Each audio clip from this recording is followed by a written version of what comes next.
Yetip gelen tabi yılları bilenim. Kutlayan, dost yarlar kardeşlerimiz. Bugün şadamamı karşı bilen vazgeçecek. Bir-birden kardeşlerimiz. Avans gülüşünden bu adam yok. Hılat adın yazdırardın kitabı. Başka vansından kaçıp görürsün, görün yerde belli et yaşadı. Eyvay, muhafiret yatanın mı arı? Ayyo, takfim işi koydu etkilara.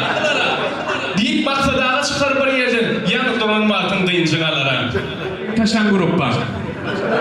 İşleyen işlerin resimlerini deyip ses uğratmak kadir ekemin bilyantınız her gün kice ende gel. Barda sorat barsam, bir zamanda gel. Bilyan balı kaşan kaşıp bir zaman. Günün işme kaydı deyip evinden firmini gülüşünü gülür kahraman. Müngdül mira emin edip belirten şonço bolup bilmedi. He banım kaptan. Mene polya diyen deyip kimisi lalasya ak yürüp verdi şakka. Tirliğin boyunca rekordu dövdüm. Mene hayran. Ne edeceğim brato? İller hali kuşunep çıkarmaka giyinip çıkıp var eferdar karı tuvak.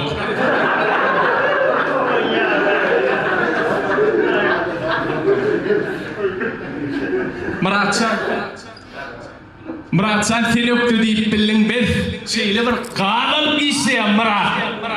Senin işleyişine erötte olayım herun giyeceğe alıp gelen Murat. Öyle işte.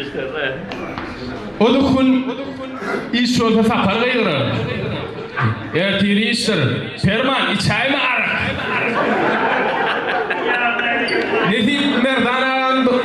Nedip Merdana tabiyle alteze kumak tazın darak.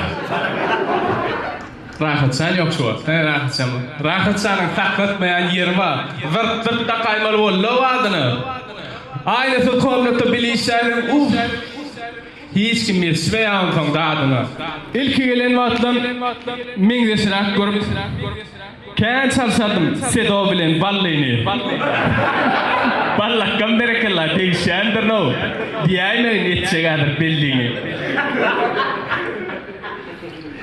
Begens. Şuyla öylenmesine niye gırgayılan yerin koy verecek takıp.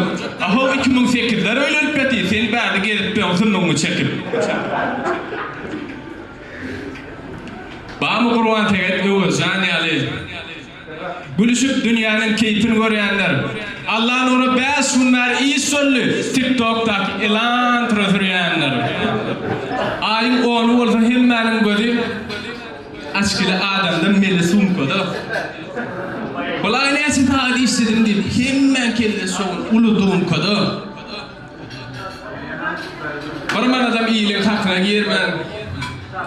Çörek bir bakıyor şunca oğlana. Yaşı işler için kendi adından kocaman sağlık dileyersen. Kardeşler, hemen de yürüp döfünüz. Adın tutmadıklam etmen fırkine. Adın tutanlamam deysendim, ertesi çıkış verip oturman önü.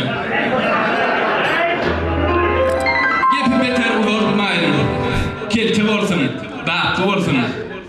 İşteşler, hem de canıdan bayramımız kutlu olsun. Kemal'sana tavalı tübeleme. Neden? Navaramızın başında öz kardeşlerine, egindeşlerine bir kovuyu, ruhu şantı faydadan, kovu koşudu üstün canın sağ olsun, yerdirek işte koyu.